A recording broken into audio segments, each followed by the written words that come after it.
Hello, I'm John Engel. And I'm Alex Engel, and this is Daisy Engel. We have been part of the IUCC Church since January of 2019. I would have to say my favorite memory of the church is the diverse services where we cover several topics throughout the year, and it often relates to what's going on in the real world. In fact, the first year of our attendance at the church, I put together a scrapbook of all the bulletins to remember this by. I'd have to say my favorite memory was the holiday party in 2019.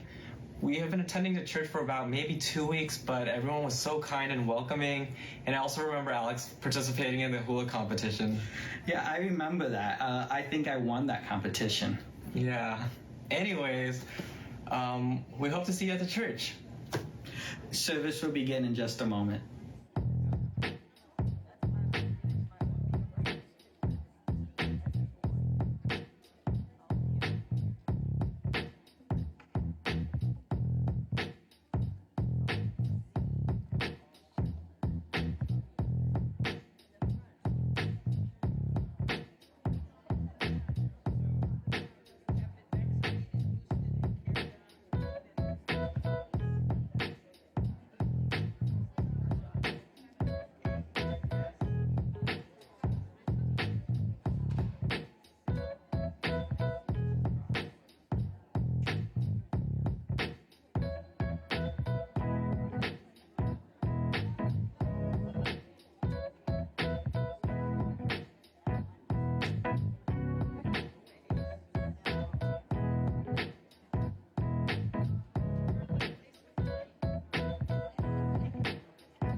Irvine United Congregational Church, and happy Earth Day.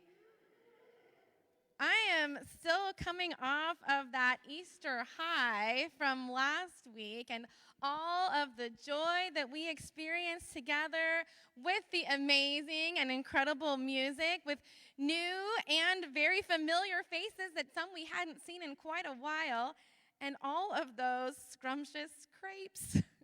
So I just still felt all that goodness as I carry that into this morning with all of you.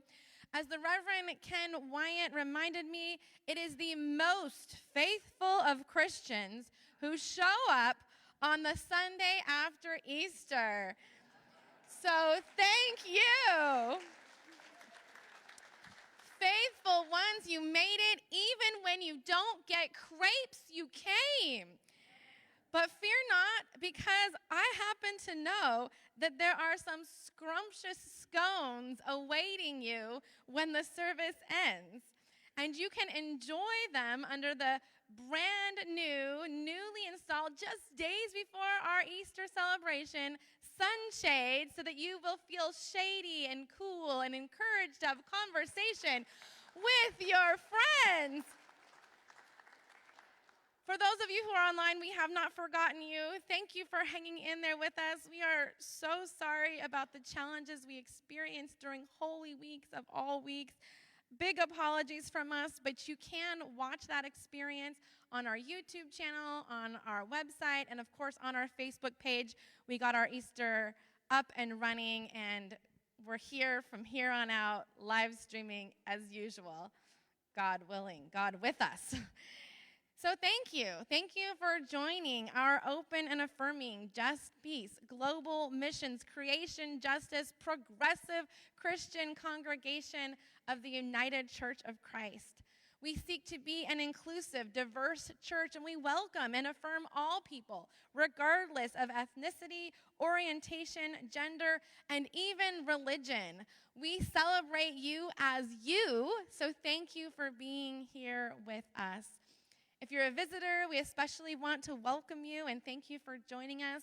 We'd love to extend an intentional welcome by reaching out to you. So if you happen to be here in person, there are some visitor cards out in the narthex or maybe even on the welcome table as you came in. If you happen to be watching online, or if you're like me and it's just easier online, go ahead and head to our website at iucc.org/visitor, and you can tell us a little bit about you so we can reach out and connect and tell you a little bit more about us. This is a special day as we celebrate God's creation. And to celebrate, we are very excited to have a special guest today. Ayn Craciun is with us, and she's here from the Climate Action Campaign, where she serves as the Orange County Policy Manager. They are a leading nonprofit climate policy watchdog in the region, and Ayn's work focuses on advancing equity, facilitating the adoption of a zero-carbon climate action and adaptation plans.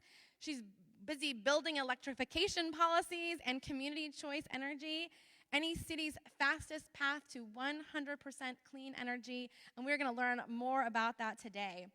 She's a native Californian who left a successful career in PR and corporate communications to become an environmental advocate, and we get to be the benefit of that.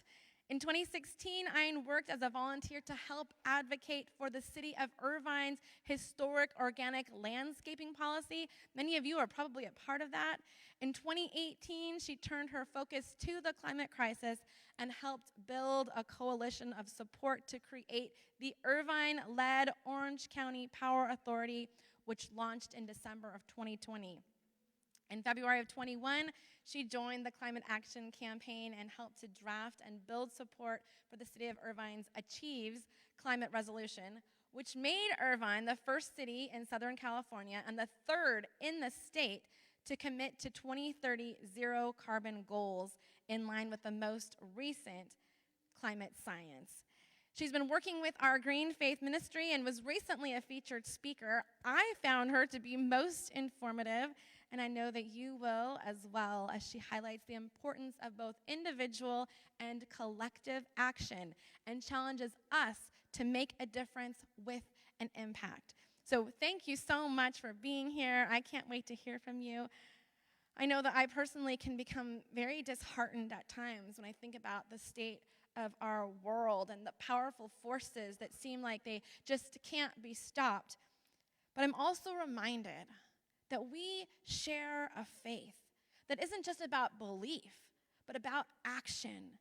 And when I feel like I'm doing something, I feel empowered.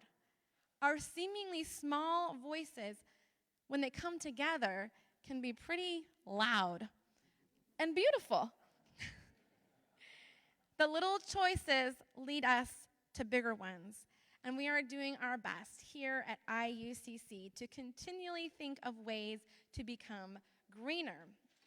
You know about our California-friendly water landscaping, our California water-friendly landscaping. You know about our energy-efficient choices, especially in our new wing, the retrofitting throughout our campus, our bioswell in the back. Thanks to Nikhil, who's working in the back, and his Eagle Scout project, we have a composter on site.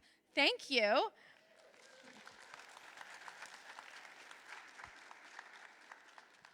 And we have significantly reduced our paper usage by cutting out our weekly bulletins.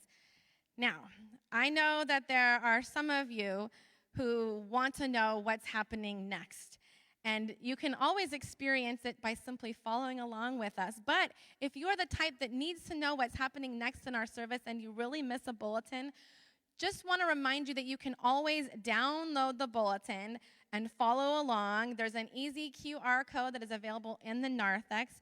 You can scan it on your way in. It becomes available Friday. It's online. You can scan it ahead of time, print it out, bring it with you if you really want to. But we want to encourage you not to print whenever possible. So you can use those electronics. We've gone techie for a reason, and we want to encourage you to do that. Earth Day is a good time to remind ourselves that while the pandemic gave us the opportunity to push us to reduce our paper use, we have been trying to go green for years, and the bulletins used for just an hour a week are pretty wasteful. So with our technology, you can easily follow along on our screens. You can download it to your phone, pull it up, experience it, bring a tablet if you want. But we want you to help us in our efforts to become a greener church and live out our green faith. So thank you for that. There's lots happening here at IUCC. This evening from 5 to 7 p.m., our youth group, which I believe includes middle school and high schoolers, are going bowling at Irvine Lanes. You can join them. Reverend Ken's Bible studies on Tuesdays, they're looking at Job, which is the earliest of biblical stories and one of the most fascinating, I think. And the IUCC Women's Retreat is heading up to Pilgrim Pines on Friday. So we send our blessings with the women as they head up to our sacred mountain. Be sure to check out the Green Faith table as you leave to find out how you can be more involved in this important ministry and even get a special gift. So thank you. Thank you so much for being here with us today. Welcome.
Children of the earth and sky, we are nurtured, sustained, given warmth and life from above and below.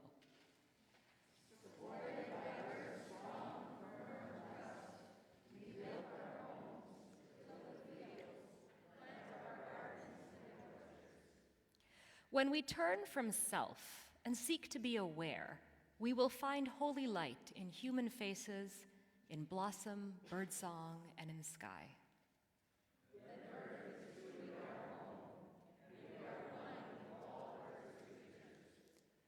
Parents of Earth's children yet to be. You'll find your hymnal right next to you in your chair, and we're going to sing number 28, For the Beauty of the Earth, all 4 verses.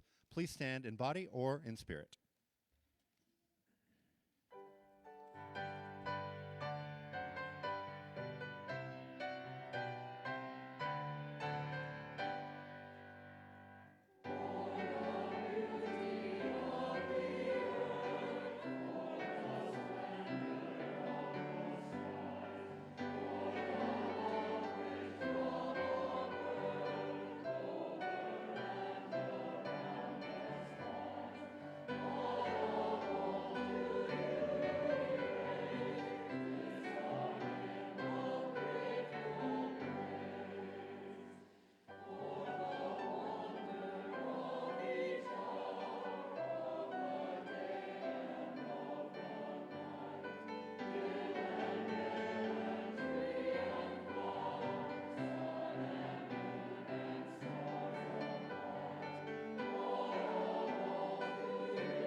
Why do you celebrate it? Because it's our birthday.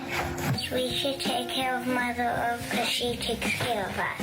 We get to thank God for the earth that we can live on and that's everything we need. Celebrate Earth Day to protect the environment. Do you love the earth? Do you care for the earth? I am for love. There are so many things to love about the earth. I love being outside, to feel that breath of fresh air upon my face. I love swimming in the ocean. I love being in the mountains like at Pilgrim Pines and just feeling like I'm so much closer to God's Spirit with that thin air.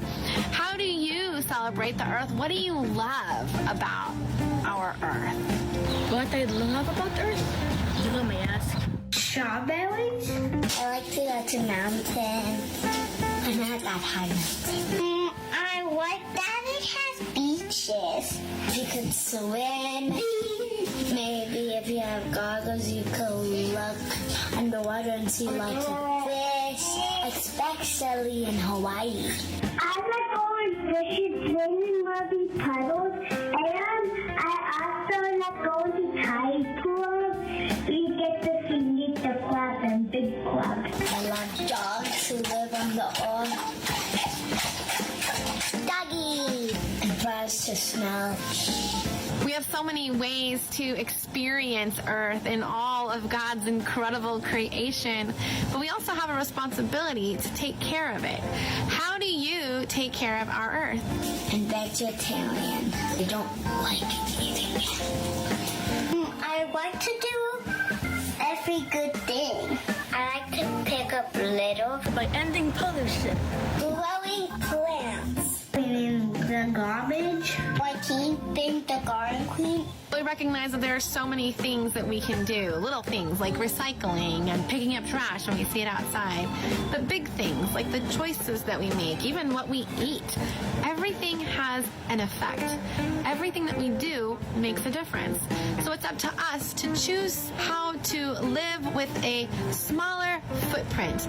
That doesn't necessarily mean our real prints from our feet, but what it means is, what are we leaving behind? We want to leave behind a legacy of love, of care of creation. And so we want to do everything we can to care for it. In our lives, that means making individual choices, but it also means coming together to make big choices so we can see change throughout our earth, so that we human beings can do a better job of caring for God's creation.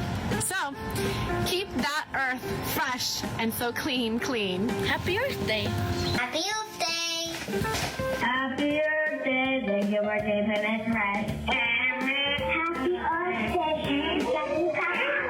Wherever you are, you're at home at Mother Earth. At Mother Earth. See you Sunday school. See you in off school.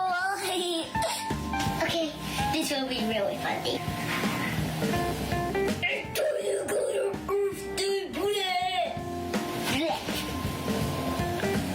Wasn't that funny?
Today is the second Sunday of our Easter season, the Easter that we celebrated and brought into so royally last week. But we can never forget, every Sunday is a reenactment and celebration of that Easter. A constant reminder that transformation is a part of our daily living. As all of us believe in loving unconditionally, quickly forgiving ourselves and others, accepting everyone, yes, everyone, no matter where they are on their life's journey, and caring for this hurting world. Sundays remind us that this is our mission. Today is Earth Sunday, a time to remind ourselves that you and I and all our friends are stewards of this precious, fragile earth. It's a 24/7 job. And as stewards, on a daily basis, we need to make sure that we're doing everything humanly possible to care for our environment and to help others realize the horrendous consequences of abusing creation. Sadly, we live in a world filled with conflict, war, violence, genocide, cruelty, and hatred. How do we, as followers of the way, of followers of Jesus, our Christ, stop it? It has to start in our own little world where we're at peace with ourselves. In our families, there is peace because, again, we accept each person as they are. We love them unconditionally. We forgive them. And we really care. Yes, we really care for all human beings in this earth. We can never stop working for peace, but let's make sure our eyes are wide open. We need to realize that sometimes, especially when dealing with mass murders and cruel dictators, that we might have to go to war to make peace. It's called tough love. Our world is so full of racism that never seems to go away, but as Easter people, we can't tolerate inequality, injustice, hatred, and violence any place. We have to stand up to racism individually and collectively and at all costs. Praise that we have the strength, the courage, and the intestinal fortitude to confront any form of racism and confront it creatively. Our role is to build bridges, not walls, and to continue our journey demanding liberty and justice for all. Jesus, you are a great teacher. You're our Christ. You have shown us the way to live with agape. We're thankful for our clergy, so many of them here at Irvine United Congregational Church, who give so unsparingly of their time and their talents and their treasures. Our pastors, Sarah, Steve, Joe, Terry, David, Ken, Mary, and Bill.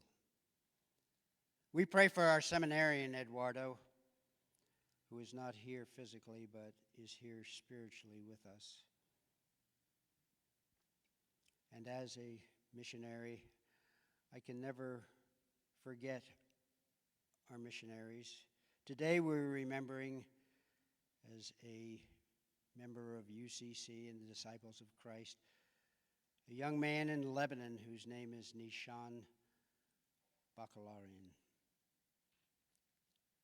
As Easter people, we pray for others so that they may have the strength, the positivity, and the loving, caring support to mend and to heal. Their names will appear on the screen. as we remember them and others in our moment of silence.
We remember especially our friend Jan, who was prepared to come back and join the family.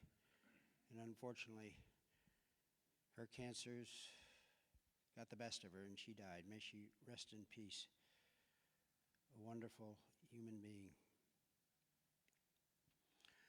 As Easter folks, may we continually be a beacon of peace, love, joy, and hope in this broken world.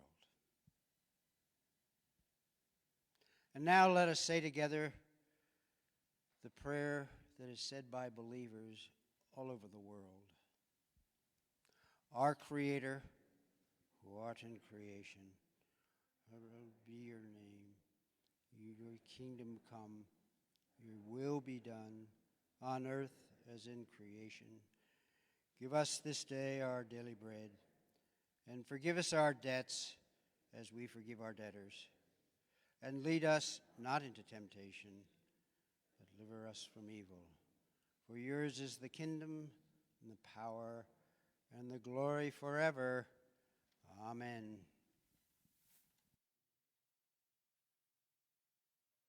As we gather, mindful of God's creation, we are grateful to be part of a church where we, as individuals, as families, as a community, recognize our responsibility to care for our earth.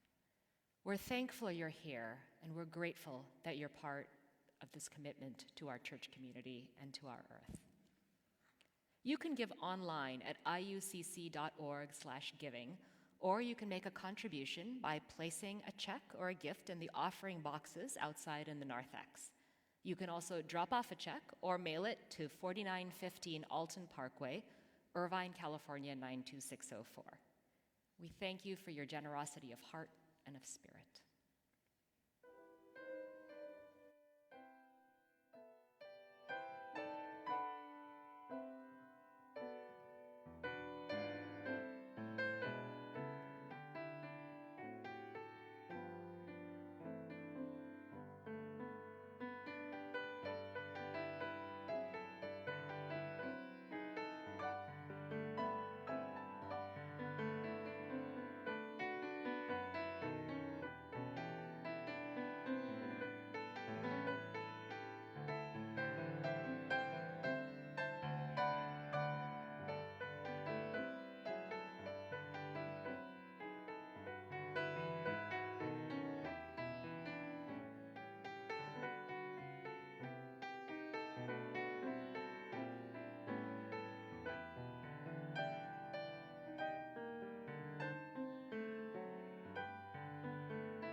God of all creation, we give thanks.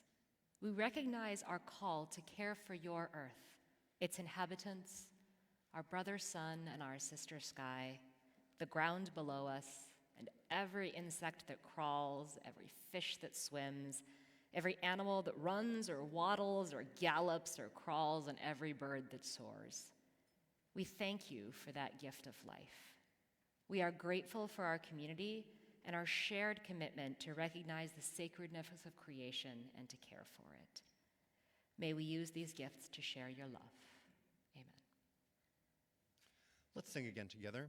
We're going to sing a song called Rising Green, which is a little less familiar. It was one of the virtual choir hymns that we did a year ago for Earth Day. And so we've made just a little half a page for you to look at it as you came in. If you didn't get one, you can still see the words up on front here. And the choir and I will also lead you through this. So let's sing Rising Green, verses 1, 2, and 3. Please stand in body or spirit.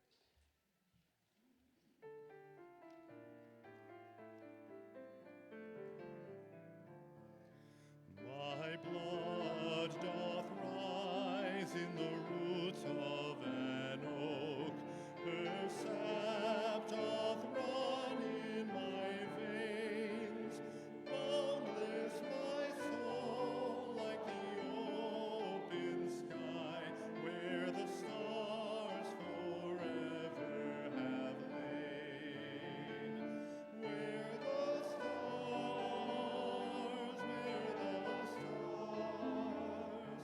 where the stars forever have lain. I feel the tides as they answer the moon, rushing on a far distant sand. Winging my song is the wind of my breast, and my love blows over the land. And my love, and my love, and my love blows over the land. My foot carries days of the old into new. Our dreaming shows us the way. Wondrous our faith settles deep in the earth, rising green to bring a new day. Rising green, rising green, rising green to bring a new day.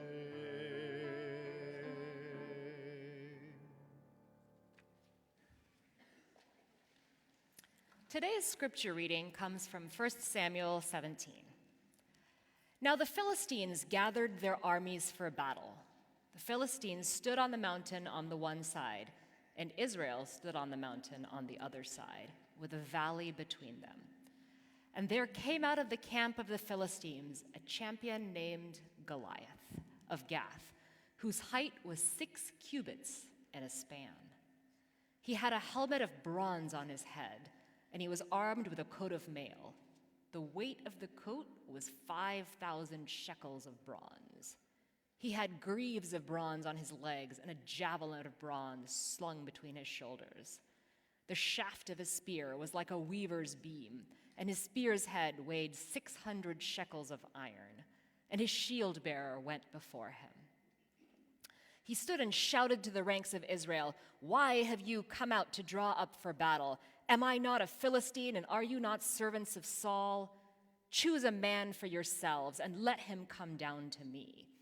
If he is able to fight with me and kill me, then we will be your servants. But if I prevail against him and kill him, then you shall be our servants and serve us." And the Philistine said, "Today I defy the ranks of Israel. Give me a man that we may fight together." When Saul and all Israel heard these words of the Philistine, they were dismayed and greatly afraid. Now David was the son of an Ephrathite of Bethlehem in Judah, named Jesse, who had 8 sons. David was the youngest. The 3 eldest followed Saul, but David went back and forth from Saul to feed his father's sheep at Bethlehem. For 40 days the Philistine came forward and took his stand, morning and evening. Jesse said to his son David, "Take for your brothers an ephah of this parched grain and these 10 loaves, and carry them quickly to the camp to your brothers. David rose early in the morning, left the sheep with a keeper, took the provisions, and went as Jesse had commanded him. He came to the encampment as the army was going forth to the battle line, shouting the war cry. Israel and the Philistines drew up for battle, army against army.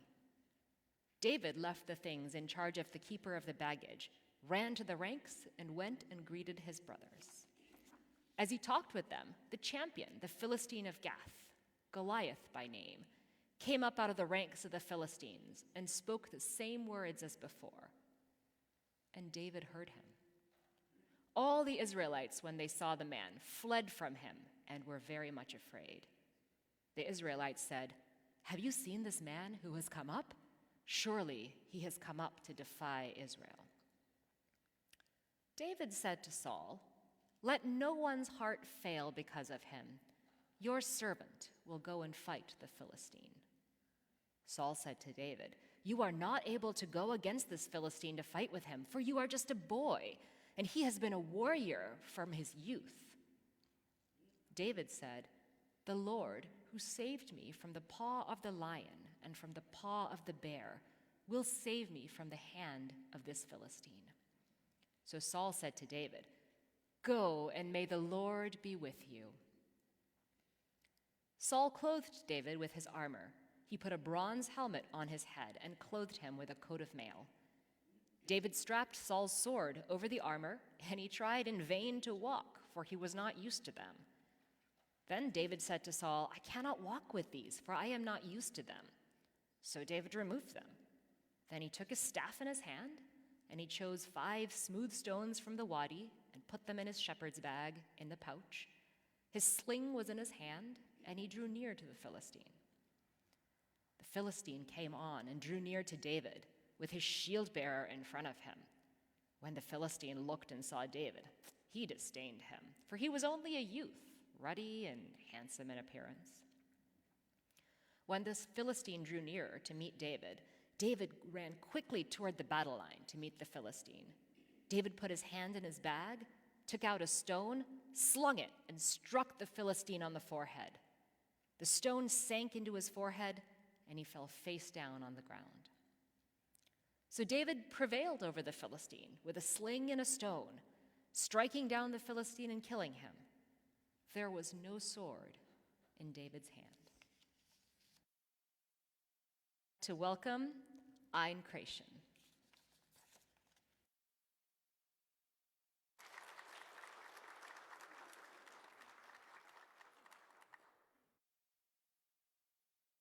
So much. Thank you for your warm welcome. Thank you, Pastor Sarah, for inviting me and the Green Faith Committee, and Chuck Heath for making this possible today. My name is Ayn Craciun. I am with Climate Action Campaign. The purpose of my talk today is to explain to you all how you can fix the climate crisis and environmental justice in Orange County. This is within your power. I'm going to just introduce my organization briefly, give you an update of where we are on the climate crisis, the big solutions that are available to us, and kind of a to-do list of things you can do going forward. We have about 15 minutes to do all this, so let's get going. You already know a little bit about me, but Climate Action Campaign, as has been said, we are a nonprofit climate policy watchdog. Our mission is to end the climate crisis through effective policy action. We were founded in 2015 when our CEO was the chief of staff for San Diego's mayor at the time and had written a really groundbreaking climate action plan for the city that was going to go before the council for adoption. And she looked around and saw that there was no way that this plan was going to get adopted with the current political dynamics that were at play in San Diego. And so she left the mayor's office to found Climate Action Campaign to build the community will that would be necessary to deliver the political will to allow this policy to be adopted. And as a result of that, in 2015, San Diego adopted what was then a first in the United States. It was the largest city in the United States to adopt a legally binding commitment to reach 100% clean energy by 2035. And since then, that same goal has been adopted by both the state of California and President Biden.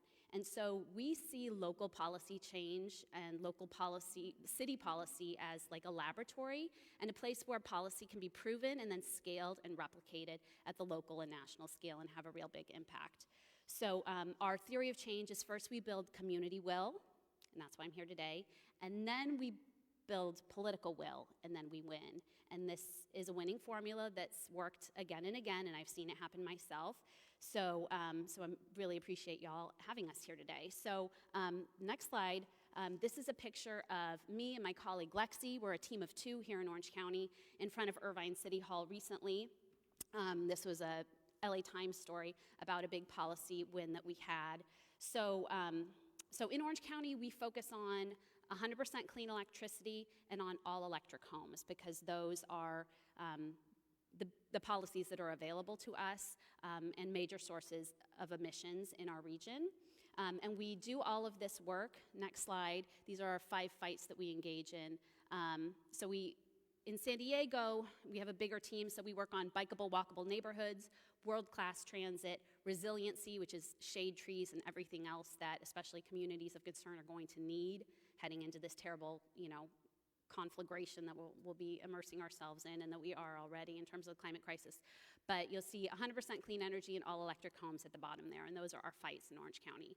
And we do all of this through a lens of equity and justice, recognizing that those who have contributed the least to the problem are going to be those who suffer the most. Next slide, please. So we recognize that our fossil fuel economy has always required people and places to be sacrificed for the profits of fossil fuel companies. And so it persists to this day. This is a result of historic injustices that continues to manifest.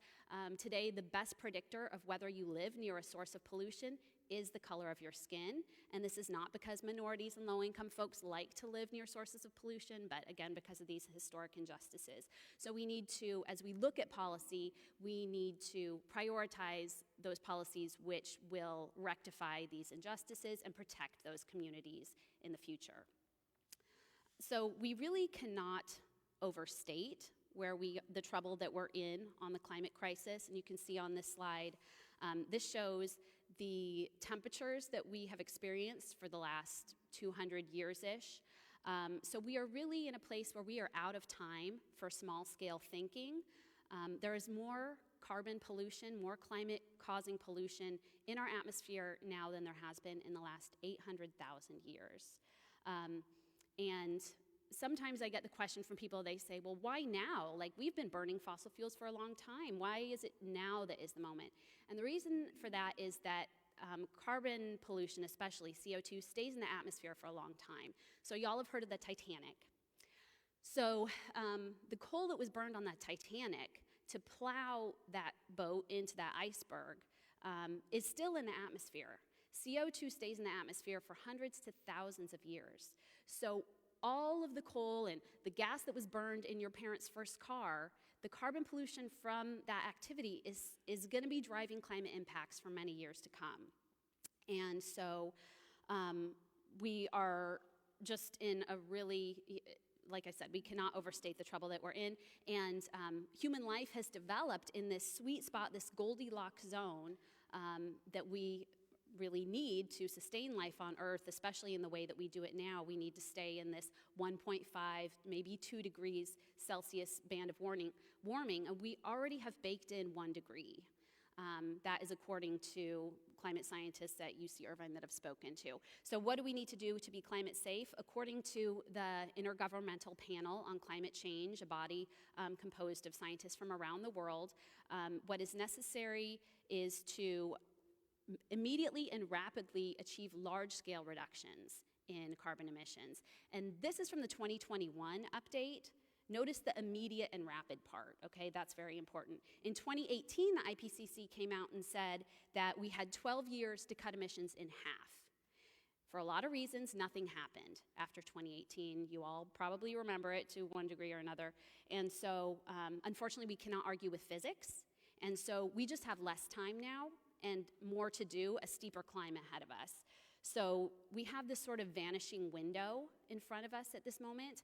We have about 7 years. We really do need to reach zero by 2030, according to the latest climate science, because factoring in committed emissions, things like the gas car in your driveway that you just got last year and you're not going to get rid of anytime soon. So we need all new machines that come online, all new power plants. These need to be 100% clean energy, zero carbon sources. And if we don't, here's the problem. So the physical, biological systems that we've relied on throughout time and throughout the last 200 years especially to absorb this carbon pollution we've been chugging out, the sea ice at the poles that reflects heat back into space, that's going to disappear, and so then ocean water is going to absorb heat instead of reflecting it back out. The Amazon will lose its ability to absorb carbon. Wetlands all over the world that today absorb carbon will instead become methane chugging machines if we reach this 1.5 or 2 degree warming band. And so that's why, I mean, there is the IPCC UN body, the scientists, is a consensus body, and so these are even somewhat conservative estimates. There is, science that says we need to do things even more rapidly. So we don't have any time to quibble, and we don't have time to waste. We need to focus on big-scale solutions and infrastructure that are ready to scale today. And the good news is that all the technology that we need is available today. The solutions that we need are available. All that we lack is the political will. And so we need to start where we are and do what we can, and we can do a lot. I love this saying. So I wanted to say also, because it's Earth Day and because you hear a lot about the carbon footprint, I wanted to just flag for everyone that the carbon footprint calculator was literally invented by the fossil fuel industry in 2004 by British Petroleum in particular. It's a very successful marketing campaign that transferred the focus from the fact that these companies' whole business model is built on destroying our shared home and causing, misery worldwide, and instead have you focus on recycling your plastic bags. So whenever you find yourself thinking about, what can I do? Plastic bags. I want you to understand that you have fallen into that fossil fuel trap and instead shift your focus to systemic change, the city that I live in. So this next slide these are the 3 convenient truths. We've heard of an inconvenient truth related to climate change. These are 3 convenient truths. As we discussed, that greenhouse gases cause climate change, but according to the United Nations, more than 2/3 of emissions come from cities. And here we are in a city. And the really great thing is that you can change your city. And I've seen it happen. And especially where we are in Orange County, we find ourselves in Orange County, in Irvine nonetheless, at this unique time in history. Irvine is, you might say, the economic center of Orange County, according to many people. Orange County is the 3rd most populous state in California, the 6th most populous county in the United States. And actually, there's a lot of political watchers in Washington and at the national stage watch Orange County in particular, knowing that our particular sort of cultural and political dynamics are an indicator of what is possible at the national level. So what happens here matters very much. And so we have made huge strides in many other places in terms of climate policy. In most cities in Orange County, and there are 34 of them, there's not a lot going on. So it's just a ton of opportunity before us, and that's good. So I want to highlight, let's be optimistic here. So next slide, this shows the impact of talking about those individual changes, personal, footprint thinking. So this is for a policy that we got adopted in February of this year by the city of Irvine called Community Choice Energy and 100% renewable energy through community choice. So according to the city of Irvine, doing that will reduce emissions just in the city of Irvine by 360,000 metric tons a year. So this shows the individual impact of climate actions, and at the top you see added up the impact of all the other actions that an individual could potentially take. And this is according to pretty authoritative science that people have looked at. Okay, let's look at individual impact and what could you really do as an individual. And the biggest one is have one fewer child, live car-free. Both these things are really hard in Orange County, plant-based diet, etc. And so all those things together are literally not visible on this graph compared to the impact of this policy change. And so now this assumes one person could do it by themselves, which they can't, and it was more than one person that contributed to this. But even if you move the zeros over, there's still no contest. This is absolutely the kind of change that we can make. This one is in the done column, check, check. So I want to talk also about what is possible and what is next for us. So in terms of buildings are the second leading source of emissions in our region. And so in addition to the emissions from electricity that's generated to power those buildings, which we've addressed through that policy that I just showed you, there's also gas, an awful lot of gas that's burned in our buildings. And you may not realize it, but every time you take a shower or turn on your stove or turn up your thermostat, it's very likely that there is a methane gas-powered appliance that is chugging in the background. And so this is a problem, and there are city policies that address this, okay? And so these cities have been adopted elsewhere, and we need to make this happen in Orange County. And so buildings in particular, they have a 50 to 100 year lifespan. This is just like the facts of life about buildings. And so if we are going to if we're going to reach 2030 zero carbon or even 2045 zero carbon, we cannot afford to be putting together any more buildings that are going to be reliant on gas.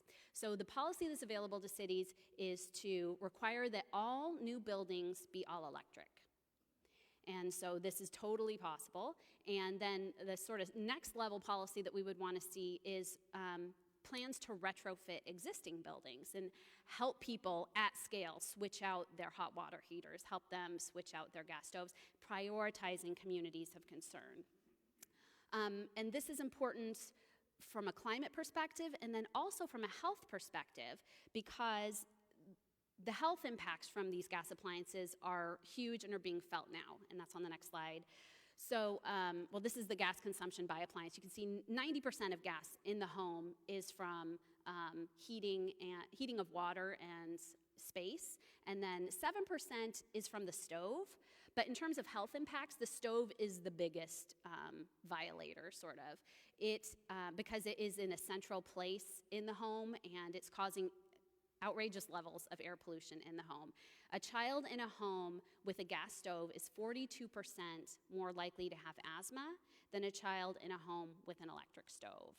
And next slide, according to research from Stanford University, these gas stoves leak all the time, even when they're not on. 3/4 of the emissions from a gas stove come from the fittings and pipes that are behind the stove while the stove is off.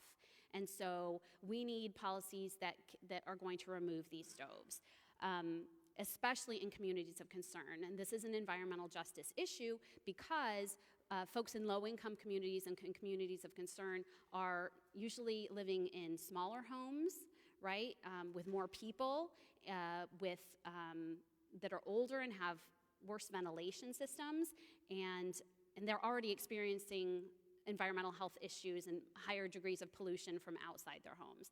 And so there's a lot to be gained, I mean, for children and pregnant women and for the elderly. The health benefits alone make this worthwhile.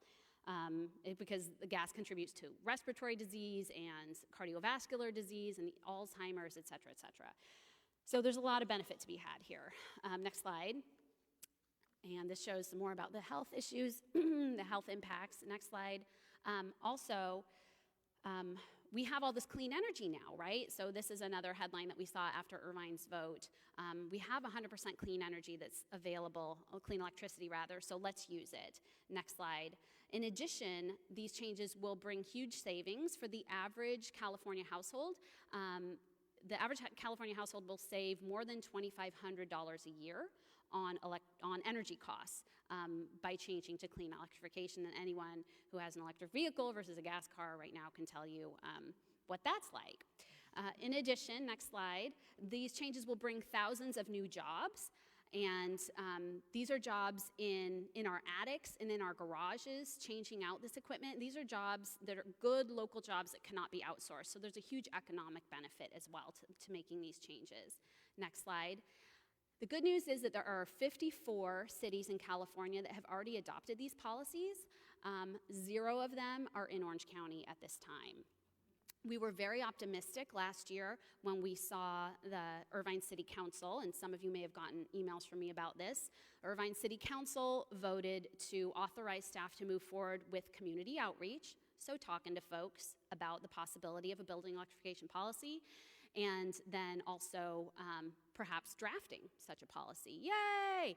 But then what we have seen more recently is concerning. They have canceled a building electrification policy event that was supposed to happen in March. There's no word of rescheduling that event. We understand that city staff has been meeting with fossil fuel, SoCal gas representatives, and with local developers, and they do not want this. And so the answer is that we want it, so we need to show our representatives that we want it, and so this is where the David and Goliath part comes in.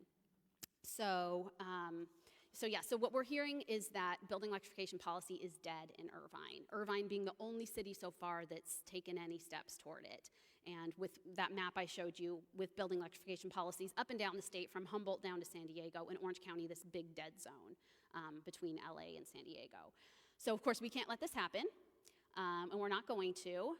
Because everything is on the line, and this is for all the marbles, and we have this vanishing 7-year window, right? And so I had mentioned the story of David and Goliath to Pastor Sarah because it is very instructive, and the good news is that sometimes David does win, right? There are conditions under which David wins. So unpacking that story of David and Goliath a little bit that we heard, as you may have noticed, David is courageous. One of the most important things about that story is David steps up to the battle. He doesn't go back to his room to play, to watch Netflix or whatever. He says, yeah, I'll go. And so he steps up to the fight, and then he wins really because he thinks about the problem differently. Saul gives him the big helmet and the armor and whatnot, and he looks and he's like, I can't do this. This isn't me.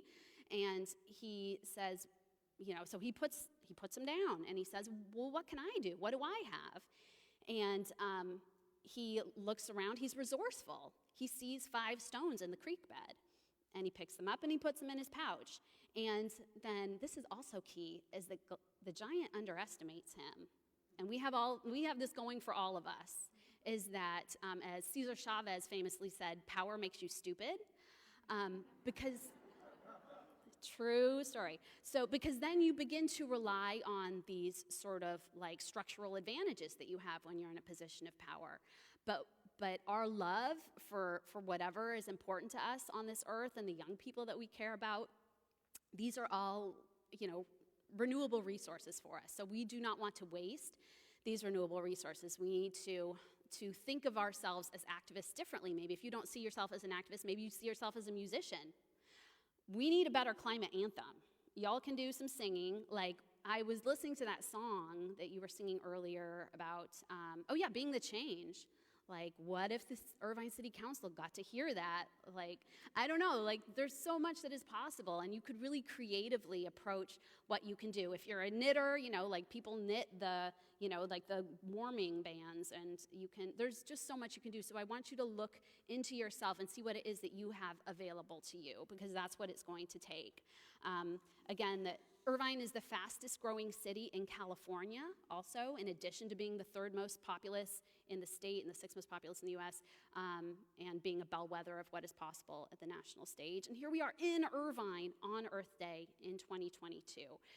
So I want you to think about, in this moment, what you want your legacy to be, how you want people to talk about you after you're gone. I think about this a lot, especially as a mom. And so don't worry about what you can't control. Just think about what is within your control, which is a lot. I have this QR code down here to sign a petition that, thank you, Pastor Sarah. I'm going to hold up for a minute.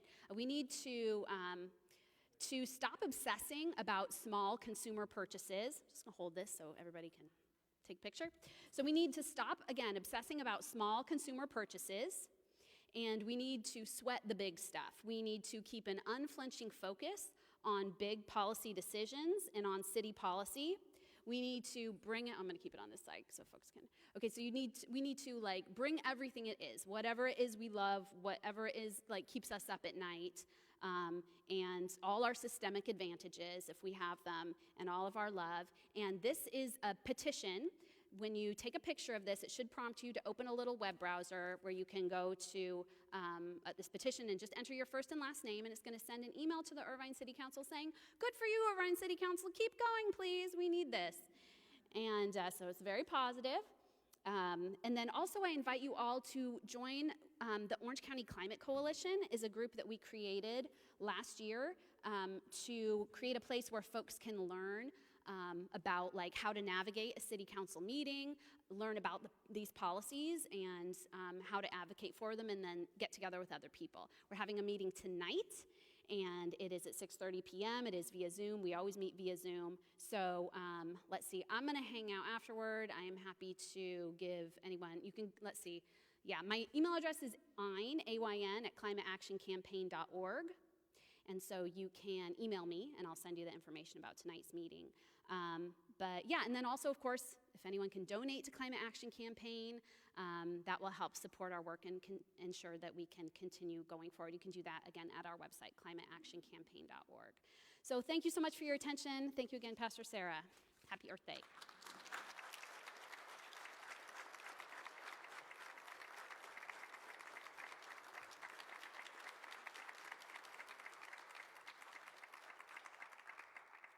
And so, brothers and sisters, siblings in Christ, siblings in creation, go out into God's beautiful creation, sometimes so broken and bruised.